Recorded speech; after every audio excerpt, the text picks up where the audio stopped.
Good afternoon, and thank you for choosing to participate in this somewhat unusual session for a science meeting. First, a bit of housekeeping. I am Peter Monty, a Brown professor and your host for this session today. As things come to mind during the session, please add any questions you might like to ask in the Ask Your Question box on the right side of the screen, and we'll entertain those questions as time permits at the end of the session. It's indeed an honor and my pleasure to introduce our keynote speaker this afternoon and to welcome him back to Brown University and to Rhode Island. Charlie Enright speaks to us today from Brittany, France, where he just launched his new IMOCA 60 ocean race boat in preparation for the next round-the-world race. Charlie was born and raised across from where I'm sitting here in Jamestown, Rhode Island, in the maritime hub of Bristol, Rhode Island. He learned to sail at a young age, no doubt influenced by his grandfather, who was a boat builder there in Bristol. As a child, Charlie participated in yacht club racing activities, likely competing with my youngest daughter, Alexandra, who is about his age. Needless to say, this was the extent of his competition with a Monty. Charlie attended Milton Academy, where he won the team racing national championship, and then attended Brown and graduated in 2008. While at Brown, he served as team captain and earned All-American status in all 4 of his years with us. This is just a remarkable accomplishment. Charlie joined the crew of the Transpac 52 Morning Light to take part in the 44th Transpac Yacht Race, where he first met his fellow team co-founder, Mark Towill. Together, they entered the 2014-15 Volvo Ocean Race with Team Alvimedica and the 2017-2018 Volvo Ocean Race with Vestas 11th Hour Racing.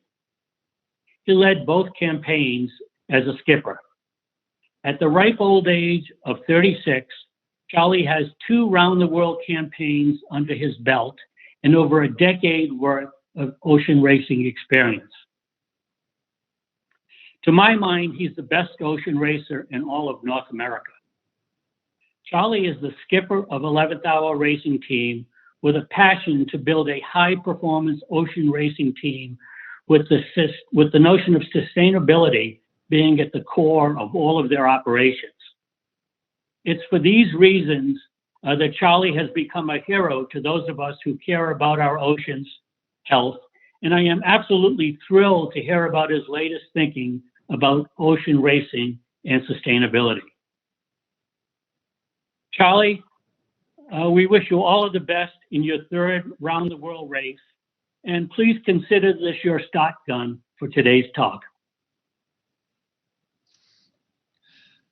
Thank you very much, Peter. That was a wonderful introduction, and I remember, it's funny you say that, I remember sailing against your daughter Alexandra back in the day, just on the other side of the bay. So very, very cool to be coming back to Rhode Island today, albeit virtually. As Peter said, I'm currently in the northwest corner of France. But I guess before we kick things off here, I would like to play a video that shows you guys a little bit about what I do and what we do as a team, because I'm sure for a lot of you, it's quite foreign. So if we could start with the video, that would be great. Hello, everyone, and welcome.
Well, there you go. Hopefully that gives you guys a small taste of what we do on a daily, weekly, yearly basis as we prepare to and actually do sail around the world. So I guess to start, I'd just like to tell you a little bit about our team, the 11th Hour Racing team. It's a professional sailing team based in Newport, Rhode Island, but as I indicated before, I am in Brittany, France, northwest corner, kind of the Seattle, if you will, of the country of France. Kind of rainy, kind of green, but it is the center of offshore sailing, not only in France, not only in Europe, but a lot would argue the world. And we're partnered with an organization over here, and I'm coming at you live from their team base, which is this massive edifice. It's like the Gillette Stadium of French sailboat racing. So very lucky to be here in the heart of it and kind of learning from the best. So we are a team of about 40 people, 4 to 5 of which are actually sailing on the boat. And then on top of that, we have team management, administration, a communications department, a sustainability team.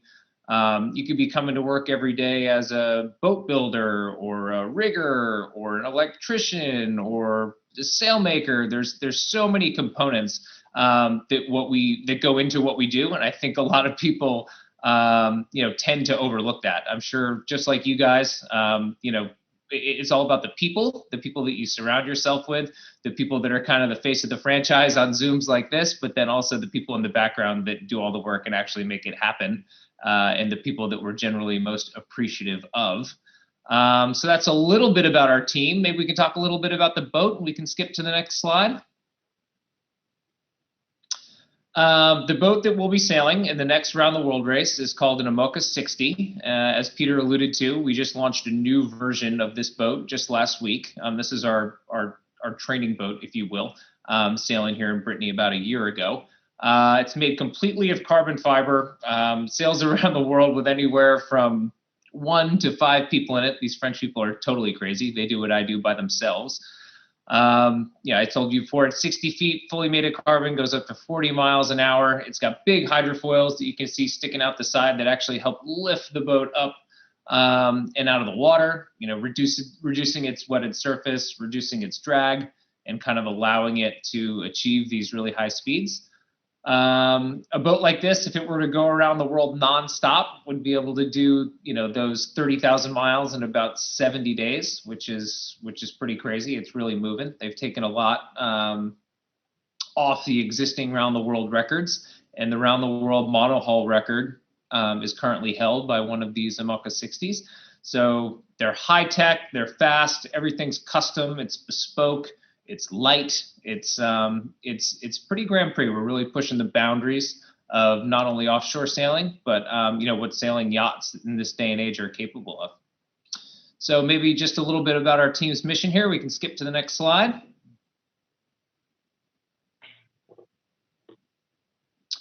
So our team mission is essentially twofold. One, it's to be competitive on the race course, to go out there, win regattas, win races, win championships, prove our worth, our medal, if you will, making us credible ambassadors, for the second part of our mission, which is to do so in the name of sustainability in ocean health. We're trying to do cool things for the planet while we race around it, essentially, to be advocates for the ocean that is not only our home, but it's our race course, it's our playing field, and then also to try to inspire change in the marine industry, which is an industry that is near and dear to my heart. As Peter said, my grandfather grew up building boats in Bristol, Rhode Island, and by and large, we're still building them the same way today. So I think acknowledging that we have a lot of work to do is the first step in this. And I think the work that we're able to do as a team with this at our core is what's actually going to move the needle for some of these practices moving forward. And I think it goes without saying that none of this would be possible if it weren't for the support of 11th Hour Racing, which is an organization whose interests are perfectly aligned with ours. They seek to promote sustainable practices in the sport of sailing and educate, the sailors of the world, their constituents, about some of the ocean health problems that we're facing, and more importantly, some of the solutions that we as a team are implementing and that we're coming up with as a scientific community. So maybe we can talk a little bit more about offshore sailing and how offshore sailing and our secondary message, or our primary message, I should say, but our secondary objective, kind of go hand in hand. So this is the start of one of the legs, I think it's in Sweden, of the last Volvo Ocean Race, which is now referred to as the Ocean Race. The last event had 8 teams. It had 7 identical boats, so different than the IMOCA 60. The IMOCA 60 is something new for the race this edition, which excites me personally, because there's a lot more development and customization and ability to increase the speed of your boat. You're not just necessarily given what you got. But maybe we can talk a little bit about the course. We can kind of skip to the next slide here. This is the course of the next ocean race, which is supposed to start in October of 22. It's supposed to start in Alicante, Spain. We're just going to sail down to Cabo Verde. That takes probably, 5 days, 6 days, something like that. And then from Cabo Verde to Cape Town, South Africa, probably 15 days, something like that. Cape Town to Shenzhen, China. And that's a 30-day experience if we're lucky, going through the mean Southern Ocean with, winds of up to 60 miles an hour and waves up to probably 30 some odd feet. Haven't been through that part of the world twice now. I can tell you it's the real deal. And then for a total juxtaposition, we will finish that leg crossing the equator up to Shenzhen, China, and then kind of retracing our steps a little bit back down to Auckland, New Zealand. Auckland, New Zealand, back through the Southern Ocean to Itajaí, Brazil, rounding the infamous Cape Horn. Cape Horn, as some of you may or may not know, is a rite of passage for all offshore sailors. I mean, fewer people have rounded Cape Horn than have actually summited Mount Everest in a sailboat, at least, which is pretty crazy stuff. And actually, there's a point in that leg from Auckland to Itajaí, Brazil, where you pass this place called Point Nemo, which is the farthest place on Earth you can get from land, which is pretty daunting when you think about it that way. And then you think about the fact that the closest person to you at that point, other than your competitors, is probably the guy that's orbiting the planet in the space station. And if something goes wrong down there, he's not going to be much help. So it's crazy what we do. It's the competition that certainly sucks us into it, but it's also this crazy feeling of adventure, and never is that more evident than in the Southern Ocean. So when we round the corner there, Cape Horn, the race kind of takes on a whole new feel. I think the race has a collective exhale as we exit that part of the world. And then we go up the the eastern seaboards of South America and North America, and the race actually stops in Newport, Rhode Island, which is an amazing thing for me personally, having grown up there. I feel very lucky and privileged to be in the position that I'm in, but to do it in a race that actually stops in our backyard is something that we don't take lightly.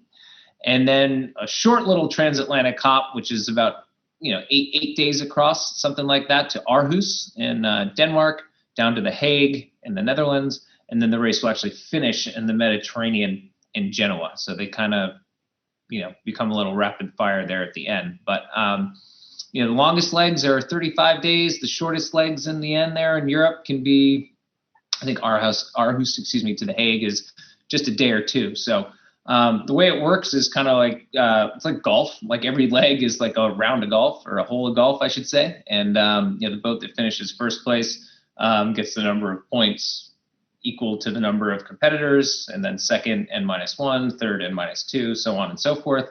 And the team with the most points at the end wins. So it's points, it's leg by leg. It's not necessarily elapsed time. So perhaps we can show another video now about the ocean race specifically, and then we can talk a little bit more about offshore sailing and get into some of the ocean health bits as well.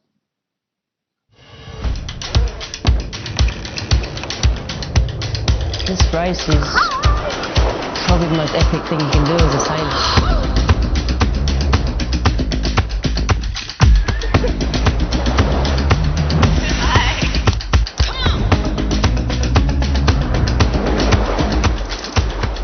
go to places where no one else would go. You'll be probably frightened at times, scared, worried. You'll hate it. You'll absolutely despise the fact that you're involved. You are pushed to the limits without sleep in such harsh conditions. No one else on the planet gets to do that kind of stuff. It's because I love to be on the ocean, being one with nature.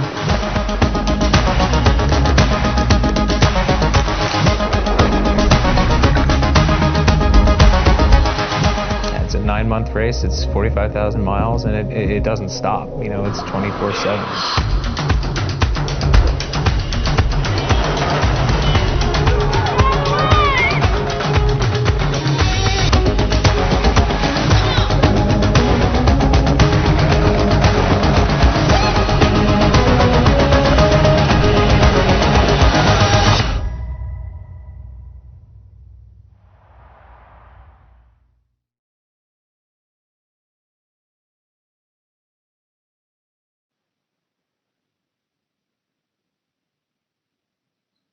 All right. Well, hopefully that gives you guys a taste of the ocean race more specifically, and it's not just cruising across the ocean with beautiful sunsets and picturesque skies and all that. I mean, it is intense.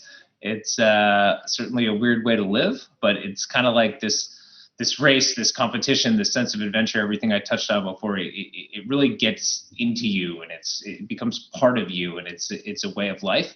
And we have this next go around starting in October, and it's the first thing I think about when I wake up in the morning, and it's the last thing I think about when I go to bed. So I'm addicted to it, and maybe we can just talk a little bit more about exactly what that means.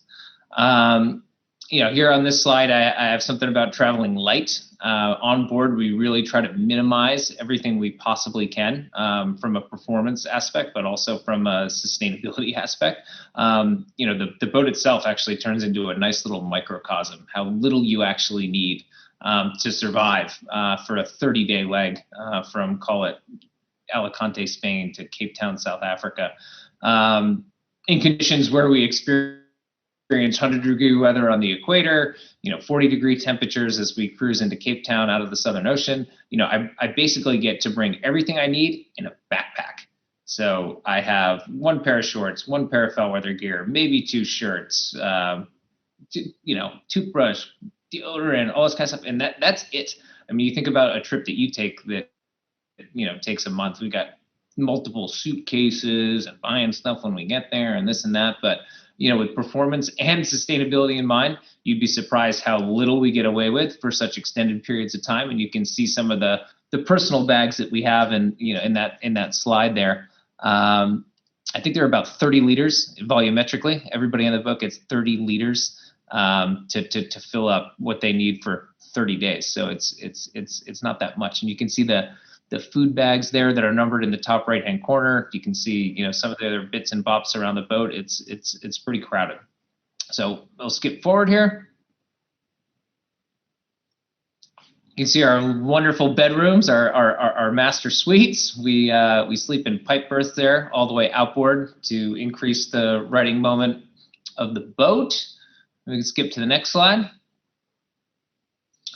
You can see there, that's the entirety of our galley, if you will, or our kitchen facilities. We really only have the ability to boil hot water, and we eat freeze-dried food like astronauts and mountain men and all that stuff. We have the ability to desalinate, so we actually take salt water onto the boat, use the desalinator to put it in our water tank, and then we pour the water into the kettle, heat it up, dump it into a bowl with some freeze-dried food, swirl it about. And we have 3 of those meals a day, sometimes 2 of them a day, and we'll sneak in some sort of granola or something for breakfast. They all kind of taste different, but have the same consistency. None of them are particularly great, but none of them are particularly bad either. And you can see there I'm preparing coffee. As you'd imagine, a lot of coffee gets consumed on board. I probably have 3 coffees a day, and it's actually really hard to make a coffee. If you imagine some of the footage that you'd seen previously, careening down waves at 25, 35 knots in the middle of the Southern Ocean, and having to have that caffeine fix every 4 hours can get pretty difficult. But we live our lives in a watch system. So we're on for 4 hours, actively sailing the boat, and then we're off for 4 hours, which doesn't necessarily mean sleep per se. 12 hours of sleep a day would be a luxury compared to what actually happens. I usually end up sleeping anywhere from 2 to 5 hours a day, usually in 3-hour increments, something like that. But the off time is spent eating, navigating, fixing the boat, changing sails, taking care of hygiene. So, the watch system itself really becomes repetitive, kind of like Groundhog Day at times. But when you're sailing through other parts of the world, when the winds are shifting, you need to change sails, you're optimizing course, checking in on the competition. Sometimes it's anything but. It just depends on where you are and what you're doing. So it can go from not much going on to action packed for weeks on end. So maybe we can skip to the next slide. There you go. There's one of those beautiful bowls right there. Just us eating freeze dried. I think that picture was taken on our way back from Brazil last year. So again, not a ton of amenities. We can skip to the next slide. Yep, life on board is certainly simple, and in the foreground of that photo, you can see our toilet, just that black bucket there. There's no plumbing on the boat, so you kind of just find a quiet place to do your business and move on. And we can skip to the next slide here. Yep, bathroom, brush your teeth off the back. There's no shower. We have some shampoo on board in case we see a rain cloud or something like that in the doldrums. We lather up and kind of wash off as we're able to. The worst thing that happens is when you think you see a cloud or there's a drop of rain and you get the shampoo going and then it goes away and you're kind of stuck there waiting. I've had that happen to me a number of times, but really every single day is different. Every experience is different, and that's what I love about it. Skip to the next slide. You can see us here. This is crossing the equator in the race that I did in, I think, 14, 15 as a member of Team Alvimedica. Sometimes I hate being hot, worse than I hate being cold, because once you kind of get stripped down looking like that, that's all you got. Sometimes when you get cold, you can always keep putting on more and more and more gear. But there could be a scene like this one, and then if you skip the slide, or a scene like this one, all in the same leg, all in the same 30-day time frame. So I don't know if that's me or someone else on our team, but that's us at the wheel in a Southern Ocean leg that has elements of the Southern Ocean, and it can just be unbearable.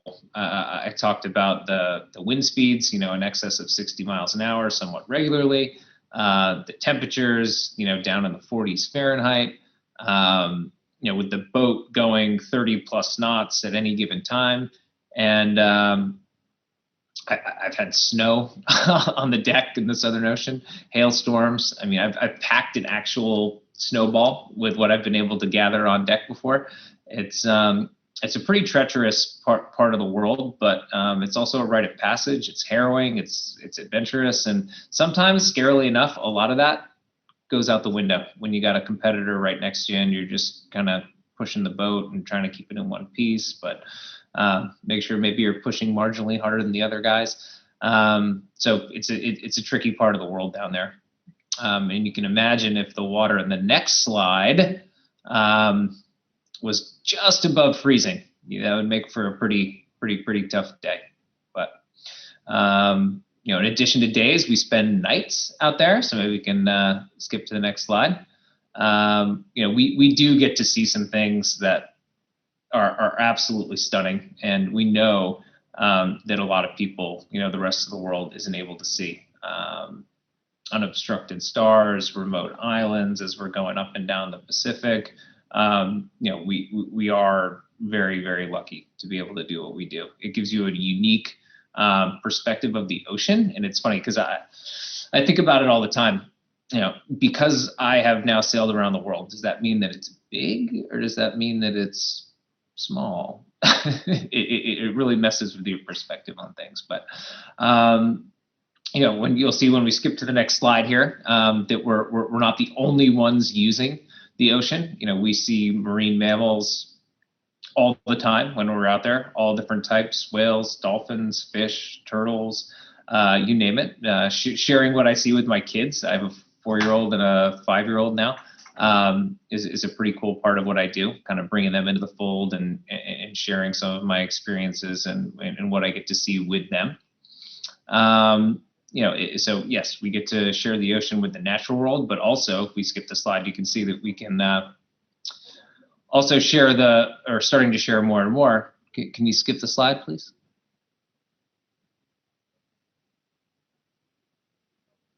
More and more we're sharing the world, sharing the ocean, I should say, with the unnatural world.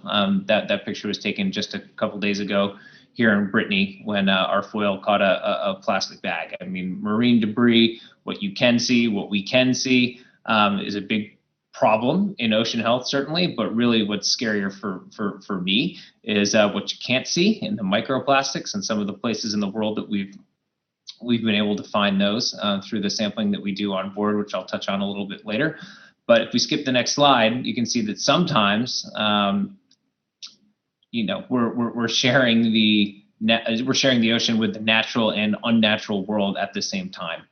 And this is really the transition to what is the core of our campaign, the sustainable initiatives that we practice as a team, and just our personal commitments to ocean health, how we got into it, what we're doing about it, and why it's so important to us as sailors on the ocean.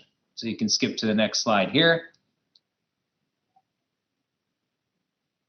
You can see a big bed of algae here that wouldn't have been there 10, 15, 20 years ago, just from talking to people that have done the race in the past. This algae only thrives in warmer climates, and this is us coming through the Sargassum Sea. That's sargassum right there. I think in the Caribbean or just north of South America. But things like this can actually be a hindrance to our competitive sailing. I mean, you can't get something like that caught on your keels, on your foil, on your rudder. You actually have to back down to clear it. So I mean, we're seeing visual signals that things out there are changing. And maybe if you skip to the next slide, I can talk to you a little bit about my personal sustainability journey and kind of how the epiphany happened within me. I mean, I grew up sailing, as Peter indicated, on Narragansett Bay, a place which is cleaner today than it was 10, 15, 20 years ago, which is great to see because that's because of human involvement and behavior change. And I think it's going to take something like that, but on a much more macro scale to solve some of the problems that we're seeing today. My first trip around the world in 2014 and 15 was really an awakening. We sailed through some of the most heavily trafficked parts of the planet, the Malacca Strait, and the visual marine debris was astonishing. You felt like you could walk across it from item to item all the way across the Malacca Strait. And then we also did some data collection in the Southern Ocean where we found microplastic as far from humans as you could possibly be. So when I was sailing around the world in 14, 15, it was really, like I said, an awakening for me. I was just becoming aware of the problem that we were facing and the magnitude of it as I left Narragansett Bay and went to the rest of the world and was able to see exactly what was going on. And then in our second trip around the world, in our first partnership with 11th Hour Racing, it was about spreading the message, that this problem exists and informing people. And, there was a big educational component and just sharing our learnings with everybody else, because in a lot of ways, we're the canaries in the coal mine. I mean, we go to these places and they're places that a lot of other people don't get to know and don't get to see. So we have a very unique perspective on a lot of it. And now as we enter our third race here, our second with 11th Hour Racing, we're trying to be a more solution-based campaign. It's, oh, okay, there's a problem. Oh, okay, we're screaming from the rooftops. Now it's, okay, what are we going to do about it? And I think we can talk a little bit about that as we move forward here to the next slide. We engage in beach cleanups all around the world. That's good visual progress on the beach, definitely. It has a good educational component. But if you just clean up all the trash on the beach, that's not going to fix the problem. I always think about the bathtub analogy. If there's tons of water coming into a bathtub and it starts overflowing into your bathroom, what are you going to do? Are you going to start bailing, or are you going to turn off the faucet? And I think, just having a beach cleanup as a way to have conversations like that and alert people to the magnitude of the problem that we're facing, make them worthwhile initiatives. Their educational component, and again, the aesthetics are real, the removal of plastic is real, but I think it also is a way to get people to realize that the problem is much bigger than that. So what else do? We can skip to the next slide. We have a lot of local initiatives, even in Rhode Island. Some of you listening today might be boaters out on Narragansett Bay. We try to work with the local marine community to come up with sustainable processes and solutions for everyday problems that we face. One of the things that we did with Clean Ocean Access in Rhode Island is a shrink wrap recycling program. So at all the marinas, they go around and they collect the shrink wrap specifically, which is all made of the same plastic, and it gets put through a recycling processes and turned into plastic beads that can then be reused for other forms of shrink wrap, but other plastic, the production of other plastic parts as well.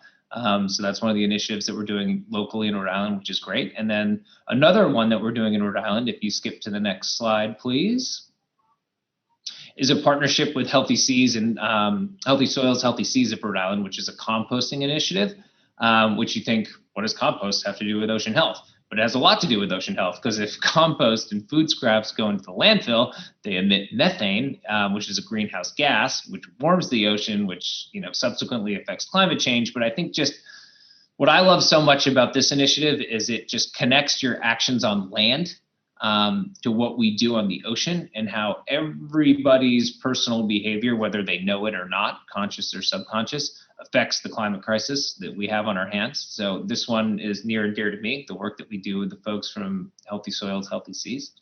Those are a little bit more indirect. Some of the more direct things we do, if you actually skip to the next slide, please, are with the data collection on board. So on board our race boat, we have that exact system, and we just used it sailing around the Mediterranean. It's called the Transpac Race unit. But we're picking up water onto the boat constantly and measuring it and then putting it back in the water. And we're collecting data like dissolved CO2, salinity, and sea surface temperature. And in this particular instance, the data goes back to an organization called EuroSea, which is an EU-funded organization, and it works on ocean observation and prediction, which is kind of cool, because we then use that same data to route our boats around the world. So that's a nice give back. And it also goes to the another organization that works with the carbon budget with the Paris Agreement, which helps set metrics and goals, which are certainly important. But it lets us just measure the problem and know just how dire the situation can be. Skip to the next here. There's a little bit more about that ocean pack. Maybe you can skip to the next. Here's a NOAA weather buoy. Again, we go to some pretty remote parts of the world where there aren't a lot of data. So this is actually during a race. It's nice working with the race organizers to implement these kind of ocean health initiatives. So everybody in the boat everybody in the race has to take a NOAA buoy like this, an observation buoy, and throw it off the back at a particular lat long where they're interested in collecting data. And a lot of that is still out there now. And again, it's pH, it's measuring ocean current as it moves around in the Southern Ocean and the Northern Atlantic, places where people don't normally go. So that's part of it as well. I mentioned earlier that we talk a little bit more about marine mammals and some of our initiatives there, so maybe we can skip to the next slide.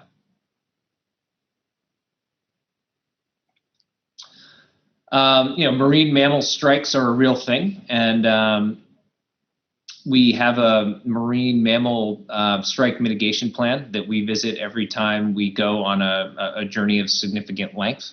We work with local organizations in Rhode Island right when we left for our transatlantic back over to France last fall with the Audubon Society, the folks from Hui down at Woods Hole. So knowing, what marine mammals will be present in our routing, for the transatlantic, it was right whales, it was bottlenose dolphins. Seasonally, where are they in their migration periods?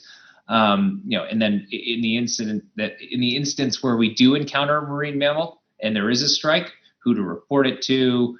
When there aren't strikes, hopefully, when we're out there and we see things, we report that as well to the folks at Hui so that they can, continue to map and plot these migration patterns where they're getting, fewer data points in that parts of the world that only people like us are lucky to go to. So the marine mammal aspects are a big part of our initiatives as well. But a lot of it comes down to, as I said before, to the marine industry and some of the boat building initiatives. So maybe we can skip to the next slide.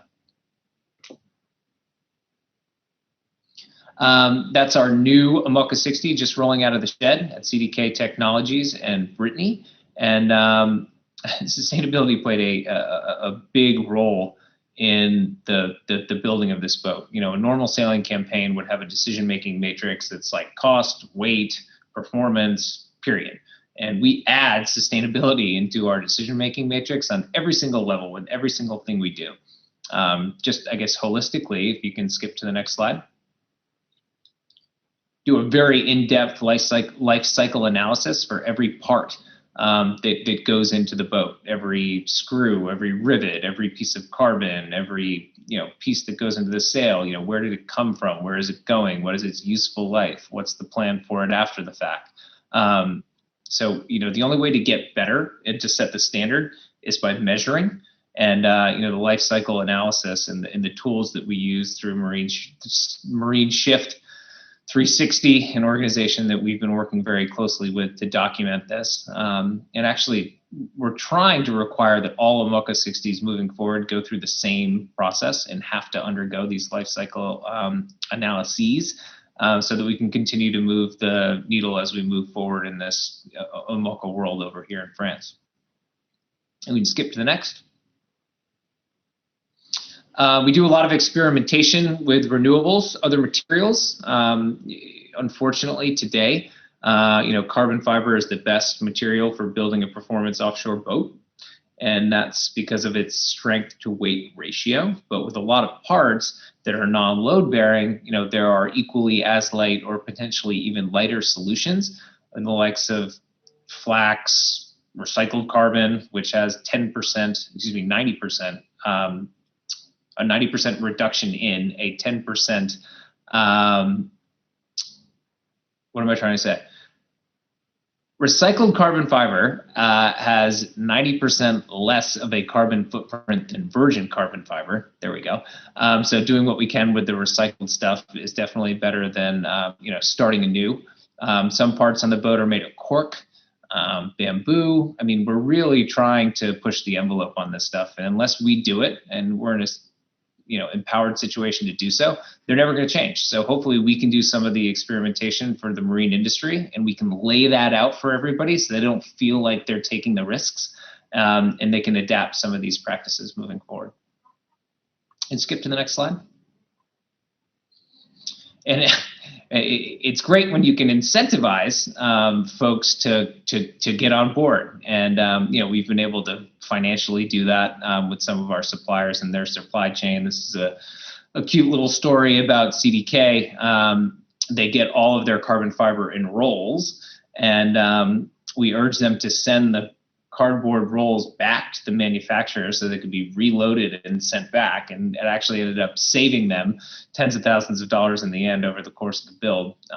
So when you can create incentives like that, and you only can do that by examining and self-assessing, you can really end up making a difference, which is cool for us. It's been an amazing experience for us to build this boat and to do it in the way that we were able to, kind of with sustainability at its core, and trying to move the needle with some of these folks over here in this part of the world. It was very personally rewarding for us as a team. So, that is an important part of what we do, definitely. But then I think the most important part is that we're trying to share it with everybody else. We have this collaborative approach to everything. And one of the things that we launched this year was our sustainability toolbox. So maybe you can skip to the next slide here. The toolbox is basically like, where do I start? How to? I'm interested in the subject matter. What next? And it's a series of how-to guides. It's a bunch of metrics and measurements and sheets and how to track and literature and reading. And, it's people say, I want to get involved. Where do I go? What do I do?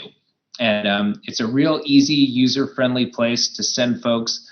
We've gained a lot of traction, and it's only been out since May. I think we have a couple hundred organizations already signed up and using the tool, engaging with our sustainability team, which is 3 people strong.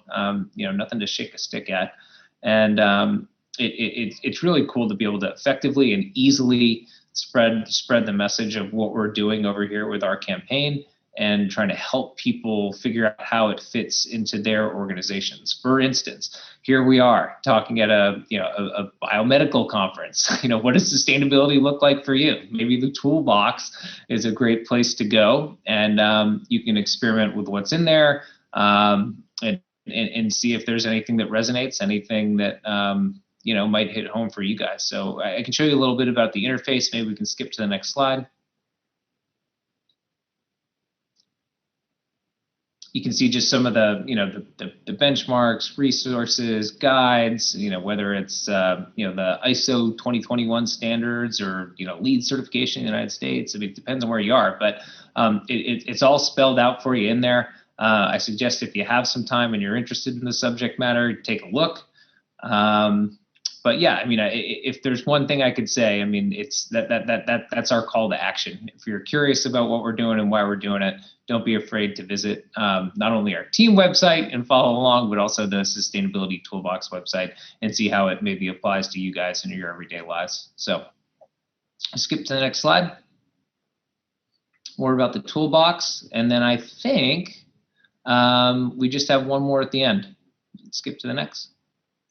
Yep, one more at the end. So, I mean, from the outside, it might look like we're just a sailing team, but I can tell you, and hopefully you'd agree, having now listened to the presentation, that we're certainly much more than that. And we feel very lucky and privileged to be in a place where, our passion in sustainability and our passion in sailing intersect, and it makes every day, going to work every day, a special thing that we don't take lightly. So I think I might have gone over just a little bit on time, but I'll let you guys tell me that, and maybe we can do a little bit of Q&A at the end if we have till the top of the hour.